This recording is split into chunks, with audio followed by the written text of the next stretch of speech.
There's little doubt that Ludwig Wittgenstein was a towering figure in 20th century thought. On his return to Cambridge in 1929, Maynard Keynes wrote, "Well, God has arrived. I met him on the 5:15 train." Wittgenstein's credited with being the greatest philosopher of the modern age, a thinker who left not one, but two philosophies for his successors to argue over. The early Wittgenstein said, "The limits of my language mean the limits of my world." The later Wittgenstein replied, "If God looked into our minds, he would not have been able to see there whom we were speaking of." Wittgenstein stated that his purpose was finally to free humanity from the pointless and neurotic philosophical questing that plagues us all, as he put it, to show the fly the way out of the fly bottle. How did he think that language could solve all the problems of philosophy? How have his ideas influenced contemporary culture? And could his thought ever achieve the release for us that he hoped it would? With me to explore the life and work of Wittgenstein are Ray Monk, Professor of Philosophy at the University of Southampton and author of an acclaimed biography of Wittgenstein, Mary McGinn, Senior Lecturer in Philosophy at the University of York, and Barry Smith, Senior Lecturer in Philosophy at Birkbeck College, London. Ray Monk, Wittgenstein was born and educated in Austria before coming to Manchester as an aeronautical engineer. That's one move, and the next move was from Manchester and engineering to Cambridge and philosophy. Can you briskly describe those two moves? Okay, starting with Vienna. He was born 1889 into a fabulously wealthy family. An immensely cultured family as well. The Wittgenstein family knew most of the leading cultural figures in Vienna at that time, and it was a particularly exciting period of Viennese cultural development. His sister was a friend of Freud. The family knew Brahms, Mahler. So he grew up at the cutting edge, so to speak, of musical, literary, intellectual culture. He was the youngest of 8 children, and he was regarded as the slow one of the family. His brothers especially were immensely gifted. He chose to study engineering, where his older brothers had tended to go into the arts. 2 of his brothers committed suicide before he went to Manchester. One had wanted to be a composer, the other had wanted a career in theatre. And Wittgenstein's father, who practically owned the iron and steel industry in the Habsburg Empire, wanted them to follow him into business. Now, Wittgenstein had no ambitions to be a composer or a theatre director or a writer. His interests were in the sciences and engineering in particular. He went to a fairly ordinary Realschule in Linz, which has become famous as the school that Adolf Hitler went to, and is distinguished for very little else. He then decided to specialize in engineering and went to Manchester originally to study aeronautical engineering. Now, it's at Manchester that his philosophical interest developed, and very quickly they developed in this way that he was trying to design a propeller, which to a large extent is a mathematical task. So he became very interested in mathematics, started attending mathematics lectures at the University of Manchester, became interested in the question, what is mathematics? And that led him to read The Principles of Mathematics by Bertrand Russell. And being Wittgenstein, being used to going straight to the top, he didn't, correspond with Russell or anything. He just went straight down to Cambridge and presented himself to Bertrand Russell at Trinity College and followed Russell everywhere. Russell, to begin with, thought he was mad, and within a few months was persuaded that Wittgenstein was a philosophical genius. What was it about That's a terrific summary, thank you very much. We had Freud, we had Hitler, we had Vienna, we had the Habsburg Empire, we went to aeronautical engineering in Manchester. That's a story in itself, but for another time. So what was it, can you equally succinctly summarize what it was about this young man from Manchester that convinced Earl Russell of his genius? It's very difficult to know. None of Wittgenstein's work from that period, that very early period, survives. Russell, in later life, told a story that after a month or so of regarding Wittgenstein as a madman, Wittgenstein came to him and said, do you think I'm an idiot or not? And Russell said, well, I don't know whether you're an idiot. Write something on philosophy and I'll tell you. And after the Christmas vacation, Russell says Wittgenstein produced some writing. We don't know what it was or what it was about. And Russell claims that after reading the first sentence, he said to Wittgenstein, no, you're not an idiot. We just don't know. The best guess is that Wittgenstein straight away was hooked by the problem left unresolved by Russell's book, The Principles of Mathematics. The unresolved problem there is one that comes from Russell's paradox, and in its broadest formulation, the problem is, what is logic? Yes, and we must emphasise how eminent Russell himself was at the time, and how well received that book of his had been. So when you said that Wittgenstein went to the top, he really did go to the top. Oh yes, there were very few people writing on the philosophy of mathematics at that time, and Russell was certainly one of the most distinguished. The Principles of Mathematics had been published, and also when Wittgenstein met him, he'd just finished with Whitehead the 3 volumes of Principia Mathematica. Barry Smith, can you take us on from Ray Monk's the platform he's given us there? So, what are Wittgenstein and Russell working on together? The work which led to Wittgenstein's first great work, the Tractatus,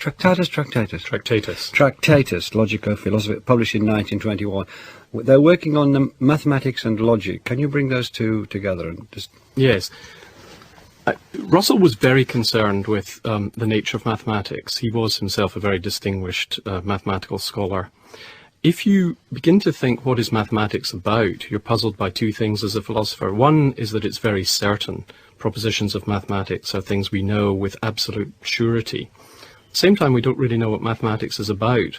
If we talk about numbers, what are they? They don't seem to be in the world. We don't bump into them. They're not just products of our mind, because we seem to be answerable to properties of mathematics. It's not under our control and volition. So that suddenly makes the nature of mathematical truth deeply problematic. Why is this truth so hard and so certain, and yet its subject matter so elusive? So at that time, Russell is working, basing his ideas on another philosopher in Germany, Gottlob Frege. And Frege had thought, perhaps we can reduce the truths of mathematics, in particular truths of arithmetic, to truths of logic. So now we've got a reduction to one problem. What's logic about? What gives us the status of certainty that logical propositions have? Now, Frege had a view that logic was the most general laws there were. They were laws of thought, but they were laws that governed an abstract realm of thought. We have to think of thoughts as not being in our heads, but as it were, all the possibilities of thinking out there in some abstract Platonic realm. Logic governs that realm. Now, you can think of Wittgenstein and Russell as finding this a little bit too philosophically extravagant, a little bit too outre. Now we want to know, can we domesticate logic? Can we find a place for logic in the world, in the natural world? And in the Tractatus, Wittgenstein is very concerned to find a home for logic, but he knows that truths of logic, propositions of logic, are not descriptions of the world. So I know this is, you 3 are sort of pouring a lifetime experience into these 45 minutes, but there we go. What did he do? What was the was there a central notion that he brought to bear on this, or was there a cluster of notions? What did he do? For example, what is his picture theory? Is that somewhere near the middle of what he was doing? Yeah, I mean, maybe I can try to do 2 things at once. He's interested in how language is used by scientists and those who purport to describe the world to state facts, to describe the world and describe all the facts there are in the world. Now, if language has as its job depicting everything that is the case, everything that we can say truly about the world, what about the propositions of logic? They don't seem to describe states of affairs in the world. They don't describe the arrangement of tables and chairs and people and cups and so on. So if truths of logic are true no matter how the world is, then here's the tantalizing thought. Maybe the truths of logic, if they stay true, regardless of how things are in the world, they're not descriptions of the world, but they're, as it were, the boundaries of the world. They might show us the limits of what can intelligibly be the case. Now, that combined with that, the idea that Wittgenstein sees a relationship between language and reality that goes something like this, and I'm having to be necessarily rough and crude here. If we've got a language which described all the arrangements of things in the world and all the facts of the world, take all those parts of language and think of all the possible recombinations of their parts that are legitimate, that the language allows. Now you describe all the possible ways the world could be, not just the way it actually is, but all the possible ways it could be. Language then, in describing all the possibilities there are, describes the limits of reality. So the limits of language are the limits of reality. And the boundaries of what's intelligible are the boundaries of logic. If you stray beyond logic, you're just not making sense. Can we take that on, Mariam, again? He used the phrases the atomic facts and elementary propositions. The world was full of atomic facts, and language matched them with elementary propositions. One was one with the objects of the world, one with the names. These elementary propositions. Can we just take on what Barry Smith has said there and try to develop that a little bit? Right. Well, one of the he thinks that the key to understanding the status of logic is to understand the nature of the proposition. If you can understand the nature of the proposition, then you will have already made clear what the nature and status of the propositions of logic are. Can you give us an example of that? It's very difficult to give examples because notoriously Wittgenstein himself doesn't give any examples of what he takes to be an elementary proposition. It has to meet a number of conditions. The elements of the proposition, the words that occur in it, have to stand for simples, and each elementary proposition is logically independent of any other elementary proposition. And he never gives any example of such a proposition, but perhaps one could think of something that he's thinking along the lines of some kind of phenomenal language in which one says red to the left of green, that one's describing one's experience, immediate experience, in using these expressions that stand for simples. The colours, for example, might be an example of a simple object in the Tractatus. So that these objects, something like what the word red stands for, is independent of any particular state of affairs, but we use this word in propositions to describe states of affairs that either exist or don't exist. Is it too simplistic to say he sees it as a real world out there onto which we stick the label of a real world out there on which we stick the label of words? The way that language connects with the world for Wittgenstein is through the notions of truth and falsity. We have a system of representation in which we express propositions, and to grasp the sense of those propositions is to understand the circumstances in which it's true and the circumstances in which it's false. So that language applies to the world insofar as it's a kind of measure of the world, that we can measure propositions against reality for truth and falsity. That's, as I understand it, the primary way that he thinks language connects with the world. It's not directly through giving names to things. It's not through saying this is blue. It's through the way that the word blue has a role in a system of representation. And that system of representation, in that system of representation, we express propositions that are either true or false. It's the application of the proposition that connects language with the world. He famously ended the Tractatus with the phrase, whereof one cannot speak, thereof one must be silent. Can you draw this out for us? Right. Well, this is the final remark of the Tractatus, Proposition 7, and there is a sense of a kind of culmination in this remark and a kind of drawing together of themes. The book's been concerned with a number of topics: the nature of proposition, the nature of philosophy, the nature and status of the propositions of logic, solipsism and ethics. And Proposition 7 seems to be saying that what Wittgenstein has tried to get us to see in relation to all of these topics, that what he's trying to get us to see in relation to all of those topics is something that's expressed in proposition, whereof one cannot speak, thereof one must be silent. And what unifies these topics is that each of them is a focus for philosophical confusion.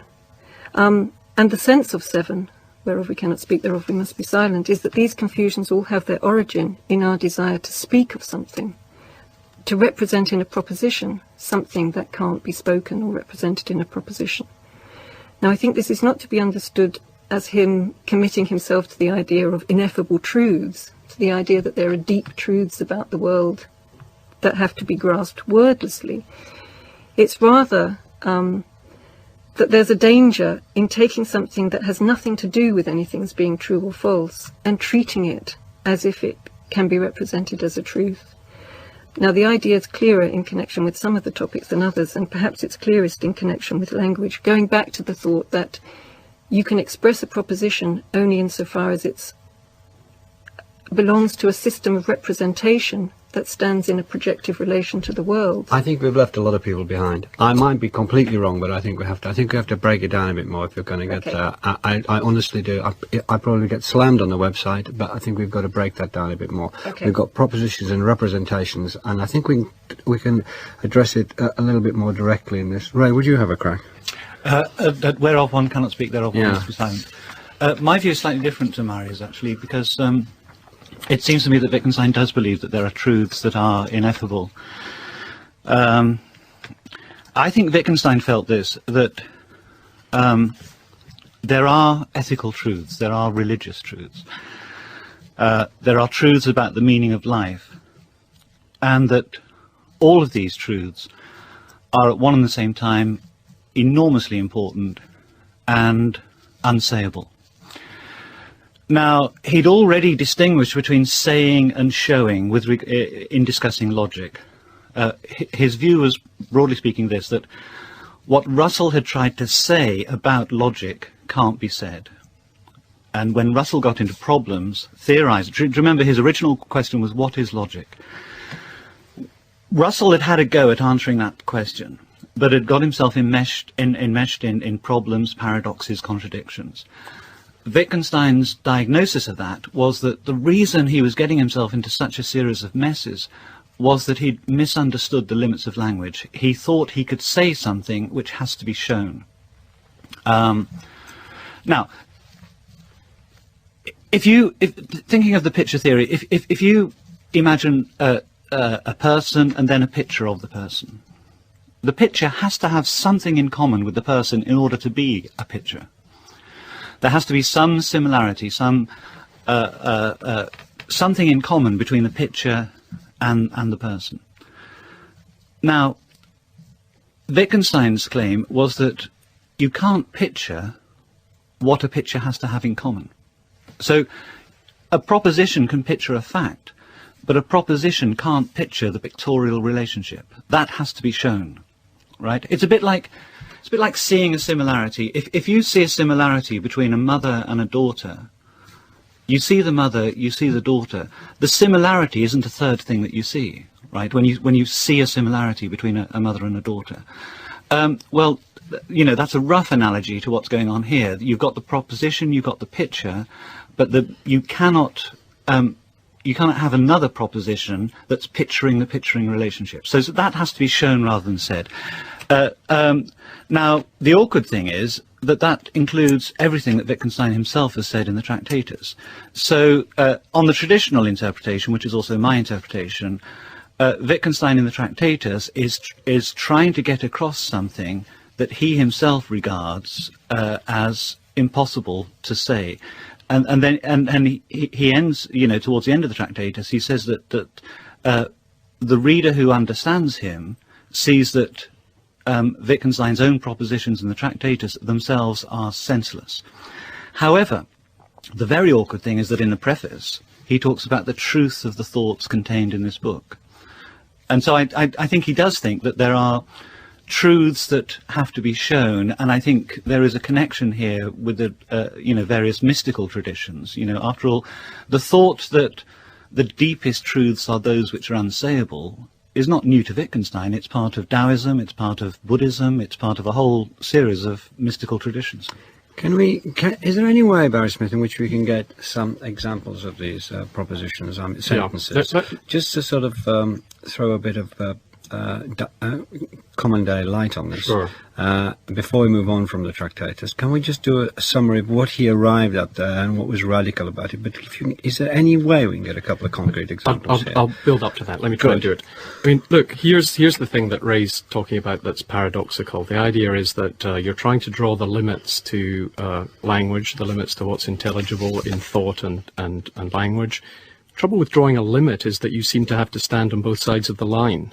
There's something a little bit odd about saying, here's the boundary, we can't go beyond it, because to understand the boundary is to sort of see where it's drawn. So he's worried about how we actually describe limits without breaching them, without being outside them. Now, what are the limits? The limits are the limits of what you can say in science. Science has got a perfectly good job of trying to describe the way the world is and how things work. Now, what about all the things that we can't put into scientific speak? We might want to say that the world has a certain meaning for us, or that things are valuable. Now, when we say that life has a value or has a meaning, as Wittgenstein points out, that's not just one more fact. It's not going to be found in the world alongside water boiling at 100 degrees Celsius and certain facts about chemical substances. So what are we to make of that idea that the world has value, or that there's a meaning to our lives? Instead of it being something that we state in another proposition, or that scientists might investigate, it's not a part of the world, it's an attitude to the world. It's a way that we regard the world. So if you've got the facts in front of you, there's something else that you can do other than just list them. You can take up a stance in respect of what you find there, and that's what gives the world its ethical value. That's what we might have over and above. Now, that's for Wittgenstein. In doing philosophy, one's doing something like that. One's trying to say, look, philosophy's job is just to say what can intelligibly be said, and that's maybe to remind ourselves that what can be intelligibly said is said by science. But then where does philosophy belong? Is it also a science? No, it's not.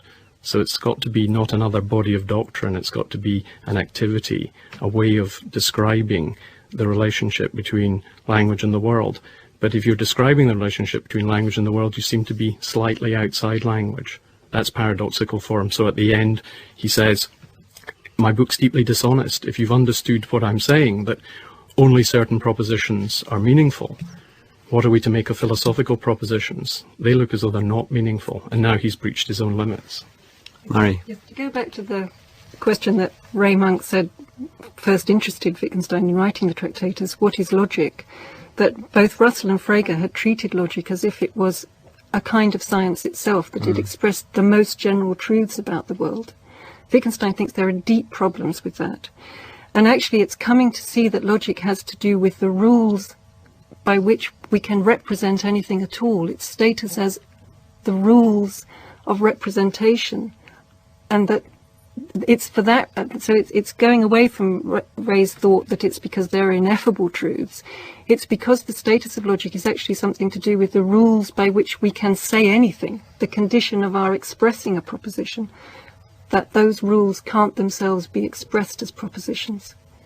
So that's it's a kind of clarification. It's not, I think, a kind of mysticism. Can I move now from, so we've had some sort of roundup or look at the Tractatus. When he came back to Cambridge, Marrington, and in 1929, having taken time off from philosophy and being a school teacher and built a house and so on and so forth, for many years, and he came back and he began work on what became the philosophical investigations, which many people think are almost a contradiction of the Tractatus. In what way were they different? What had made it start? What was the difference in that made it almost a second body of work? Yes, I don't myself see it as a contradiction, but definitely some very serious development. When he writes the Tractatus, he thinks about language in terms of a thought that represents the world. It's the key notion in the Tractatus is the notion of a proposition as something that represents the world. Like the pen in my pocket represents the world. Yes. Fine. And it's a thought. He's particularly concerned with our use of language to express thoughts. When we come to the investigations, the famous first paragraph in which Wittgenstein presents an image of a use of language, it's shopping. Here are people operating with words in the course of activities that are not themselves linguistic. So language has in the investigations become woven in with a practice, human practices, of which he lists a huge number. That we go shopping, we make up riddles, we tell jokes, we describe things, we give plans from which somebody else constructs things. We do all kinds of things with language. In a way, he's no longer thinking about a thinker representing. He's thinking about a living human being engaged in the world and using language in the course of that engagement, using it, operating with language. So language itself becomes an instrument, a tool that we use in the course of our other activities. And in a sense, it's not fixed. It isn't logical. You can't sort of fix this thing, and there's one truth to one proposition. I mean, there are many different ways of using it, coming at it, many contexts, and it depends as much on the context. I understand that, but what does that mean for his overall picture of the world? But I mean, again, he describes his own early view as a kind of a primitive view of language, or a view of a language that's more primitive than ours. It's idealized, it's determinate, it's precise, and gradually through the middle period he comes to see not only the complexity of the logical structure of our language, but that our language is in its nature something elastic, ambiguous, something which we're constantly extending, using in new ways, and that the mastery that we have of it is not something that can be described in a determinate set of rules. Raymond, given the impact that the Tractatus had on philosophers, and still does have, what was the reaction to what was obviously were things in common, but a different approach to the central notions of language in the world? Sure. Well, the reaction came in waves. You have to remember that Wittgenstein didn't publish the Philosophical Investigations in his lifetime. It was published posthumously. Nevertheless, he started the lectures that he gave at Cambridge from 1930 onwards, gave people an idea of the new ways in which his thought was moving. And so from the 1930s onwards, people were aware that there was a new Wittgenstein, so to speak. Now, there were some hostile reactions. Bertrand Russell, in particular, distinguished sharply the early from the later Wittgenstein. He admired the Tractatus, but said about the later work, he said, Wittgenstein has grown tired of serious thinking and invented a doctrine to make it unnecessary. But I think it's true to say that at the time of Wittgenstein's death, that was a minority view among British and American philosophers. And in the 1950s, English-speaking philosophy was to a very large extent Wittgensteinian in its methods and its conception of what philosophy was.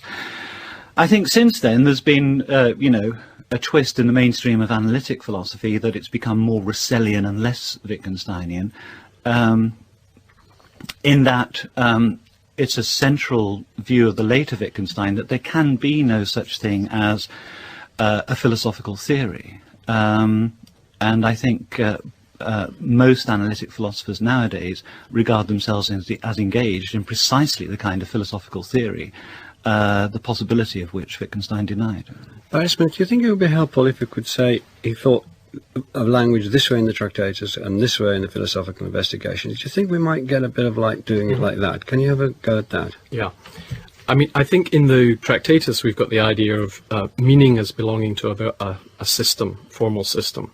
So almost as it were like a science. Almost like a science. So, logic, underneath mathematics was a logic. Mathematics was a science. Logic was being looked at by Russell and Wittgenstein at the time, and by Gottlob Frege as like a science. And now this is a completely different taking off point. So instead of thinking that we get at the nature of language by constructing a kind of systematic description of it, where the system shows us its complicated inner workings, and we get at the logical form, and that's the essence of language, each of the components of a meaningful proposition being system-bound, being entities that participate in certain roles. Instead of that, he's moving to a picture where language is only in existence, only comes to have significance for us because it's human beings who use it. So the big change is not to think of language as being systematic and scientifically describable, but instead thinking of language as bound up with human life and human practices. Once you do that, you get away from the idea that there is an essence to language. He says in the Investigations there is no essence to language. And we're not to try to look for the logical form underlying language, as though it was there for the philosopher to find by a little bit of logical burrowing. Instead, everything there is to the significance of language must lie on its surface, must be open to view. The trouble, he thinks, with philosophy, and perhaps even with his previous self, was that he was looking for something under the surface. Now we have to see that language is showing its own nature on its face. Nothing is hidden.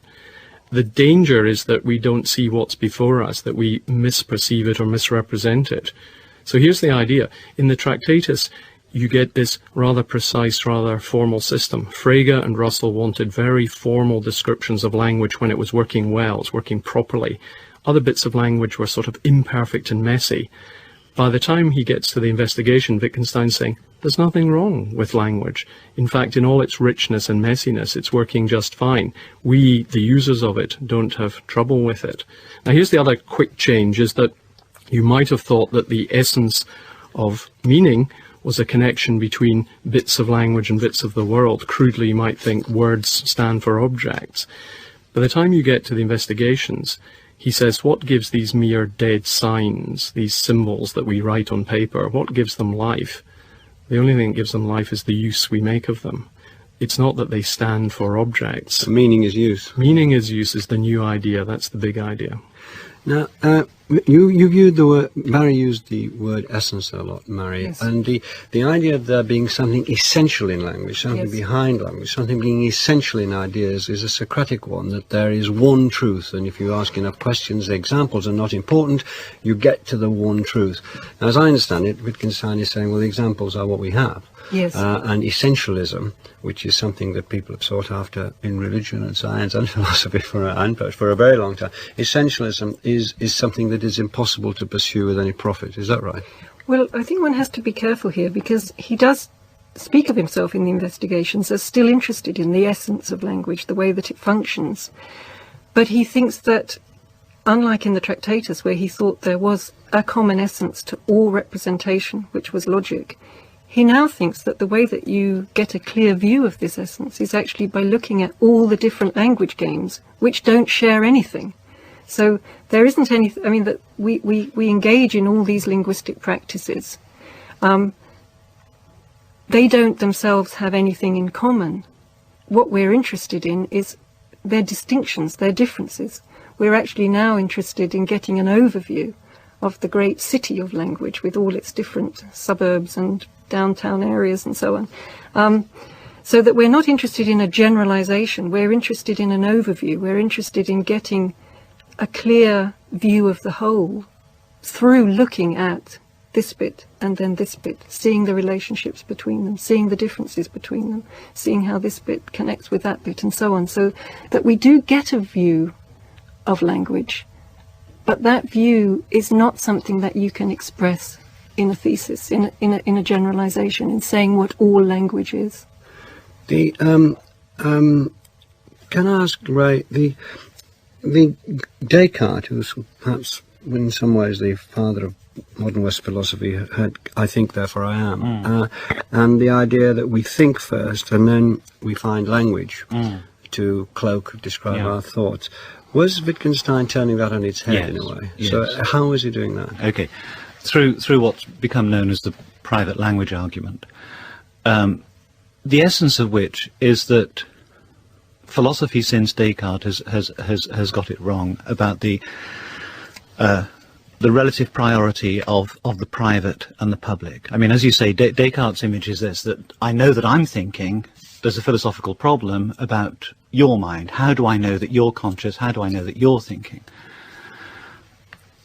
So the private is certain, the public is uncertain. Wittgenstein in the private language argument turns that around and says, look, the public has to be prior to the private, because it's through, you know, as Barry and Marion have emphasized in the later work is all about language embodied in practice in a community. And Wittgenstein says, look, you know the contents of your thoughts not prior to your acquisition of language. It's rather because you take part in a community and you know the words of the language that you can describe your own thinking. So it's being in a community first. Be in a community, acquire the language of that community, and then you're in a position to say what it is that you're thinking. Barry Smith, he seemed to suggest, though, Wittgenstein, that before we have language, we cannot think. Do you agree with that? I mean, do you think he was right there? Do I agree with it? No, but let me try and do my best to explain why he thought that. He criticizes, early on in the investigations, he criticizes Augustine for talking about how a child learns language. This is St. Augustine. Yeah, and it's as if the child already had a language. It was just the language of thought, and then tries to work out what these public noises are, and tries to engage in a bit of translation between the words in the world and the thoughts in the head. Now, that treats learning a language as something like learning a second language. And that's just not how it could be for Wittgenstein. Where would we get the articulacy and the concepts that we use to deploy, to think about the world, to talk about the world, to think about all the parts of the world, unless they gradually formed in our minds through our dealings with others who actually help us form the mind and help us to think? I mean, as you said, he doesn't see language as a clothing for thought. He thinks of language as perhaps the fabric of thinking. You come to be minded, you come to be a thinker by finding the words to express your thoughts, and without those words there might not be thought. Now, that, as you said, turns philosophy on its head. Descartes had started with the inner world of the thinker, trying to get from the inner world out there to the world and to others. There isn't going to be an inner world. It's not going to have shape and contour and structure until you're already bound up with others, until others have taught you the way of making significance in your thinking by speech. So suddenly thought has a kind of public dimension. Mario, would you like to take that on?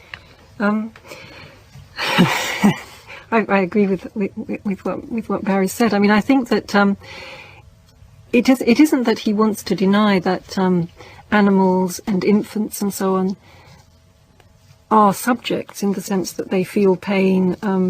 Perhaps animals have, primitive intentions. The cat intends to catch the bird and so on. That we can use our psychological concepts to describe animals and infants, things that don't have language. But when we teach the child language for giving expression to what it feels, we're beginning to open up a world for that child. I mean, that it begins by giving a cry to express its pain. Wittgenstein says, well, first of all, in this position of recognizing the child as a subject who's in pain, we now teach it exclamations, oh, oh, oh, and so on. And then we teach it to express its feelings in language. I'm in pain.